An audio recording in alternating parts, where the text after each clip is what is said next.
फराज भाई, आखिरकार ये वोट बैंक बचाने की लड़ाई है, घुसपैठियों को बचाने की लड़ाई है। अमीर जी, ये वोट बैंक को बचाने की लड़ाई नहीं है, ये देश को बचाने की लड़ाई है। ये देश के लोकतंत्र को बचाने की लड़ाई है।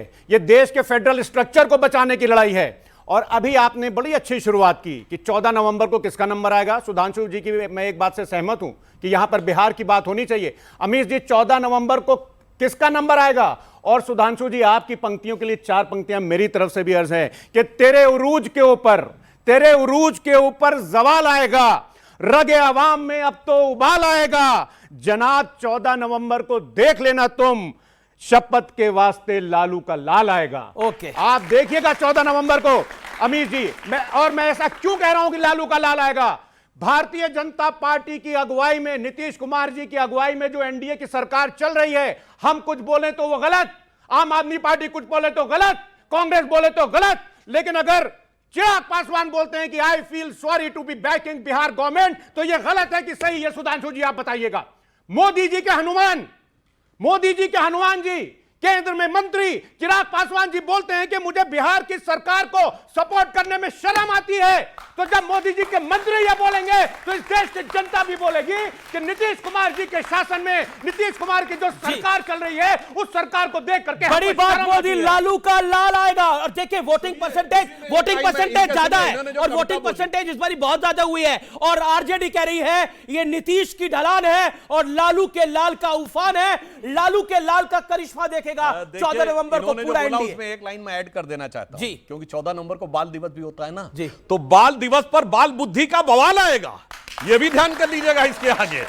अब मैं यह भी बताना चाहता हूं, जो आप बात कहने का प्रयास कर रहे हैं ये तो पुराना स्टेटमेंट है जिसके बारे में वो स्पष्टीकरण दे चुके हैं, मगर मैं तो साथ रहते हुए बोलता हूं। अखिलेश, अब सर पूरी बात अखिलेश यादव जी ने कांग्रेस के साथ गठबंधन में रहते हुए बोला है मध्य प्रदेश चुनाव में, बहुत चालू पार्टी है, कांग्रेस से संभल के रहना।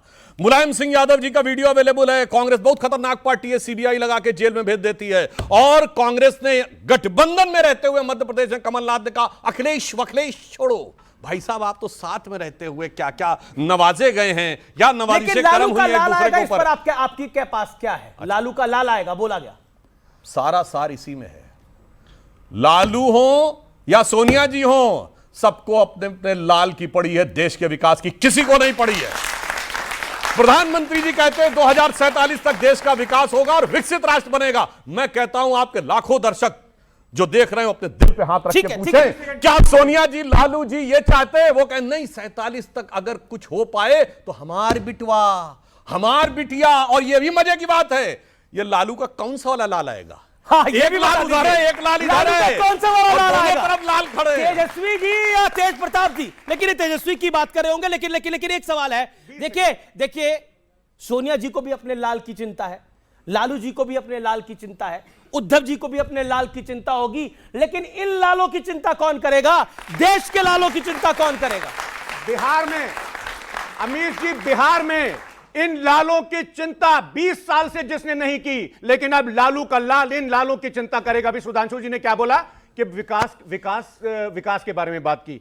मैं सुधांशु जी आपसे एक बात पूछना चाहता हूं, नीति आयोग का चेयरमैन ये लालू का कौन सा वाला लाल है? कहीं बवाल तो नहीं है? नहीं, कोई बवाल नहीं। तेजस्वी यादव उनका लाल है जो उप मुख्यमंत्री था, जिसने बिहार में विकास की गंगा बहाई। वैसे तो तेज प्रताप भी लाल है। आप सुनिए अमीर जी, आपने मुझे समय दिया। हाँ बिल्कुल सर, आप नीति आयोग का चेयरमैन कौन है? सुधांशु जी बताइए। मैं लाल पे एक और बात नहीं, नीति आयोग का चेयरमैन कौन है? अभी पूरी बात सुनिए ना, मेरी बात पूरी होने दीजिए सर।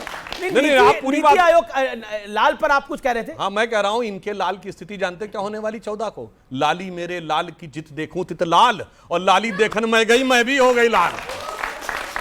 ओके, अभी सुधांशु जी ने कहा कि साहब बिहार में विकास हुआ है, हम लोग विकास की फिक्र नहीं करते हैं। अभी तो लाल पे बोला, आप सुनिए। अब लाल पे आप लाल पीले हो रहे हैं। इस बिहार प्रदेश के लालों के लाल के विकास के लिए, उनकी पढ़ाई के लिए, उनके रोजगार के लिए, यहां पर ये जो सारे लाल बैठे हुए हैं, उन लालों के लिए लालू का लाल आएगा। और 20 साल से जो गुंडा राज चल रहा है बिहार में, जो दहशतगर्दी चल रही है, उसको खत्म करने के लिए बीजेपी कहती है लालू का लाल आएगा तो गुंडा राज का बवाल आएगा। बिल्कुल नहीं आएगा बवाल। अब मैं बताता हूं आपको कैसे। सुनिए, मैं मनोज सिंह से और सतीश के सिंह से एक लाइन ले लेता हूं। मनोज सिंह, लालू का लाल आ सकता है बिहार के अंदर, ऐसी उम्मीदें जगी है।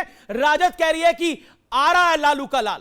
देखिए, सबसे बड़ा बात बोले अवनीश जी, जब हम लोग बिहार में घूम रहे थे, हम लोग तो डाटा कलेक्ट करते हैं और उस डाटा के आधार पर करते हैं, तो एक झोपड़ी में हम लोग बैठे हुए थे, कुछ महिलाएं बैठी हुई थी, तो हम लोगों को लगा कि ये नीतीश के वोटर हैं। जब हम लोग उन्होंने से कहा कि भाई इस बार का चुनाव में आप लोगों का क्या मूड दिखता है, तो महिलाओं ने कहा कि मूड तो अच्छा है। हम लोग कहा कि भाई महागठबंधन वाले तो बोल रहे हैं कि नीतीश जी का तो ऊपर से काम ही नहीं कर रहा, दिमाग नहीं कर रहा, कहें कि वो 74 साल के हो गए काम नहीं कर रहा, जो 50 साल का है उसका नहीं काम कर रहा, तो क्या करें। ओके, तो अब सोचिए कि इस तरह के कमेंट लोग करते हैं कि एक युवा भी इस तरीके से गड़बड़ कर सकता है।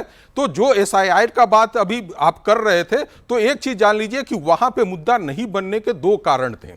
जिस तरीके से बताया जा रहा था महागठबंधन से कि मुसलमानों का एसआईआर मुद्दा नहीं बन रहा, नहीं बन रहा, और उसके कारण भी है। जैसे मैं ये सारे भी बच्चे बैठे हैं और मैं बिहारी खुद बैठा हुआ खड़ा हूं यहाँ पे, मेरे घर से 12 लोगों का नाम कटा और हम 12 के 12 लोग आए हुए दिल्ली में।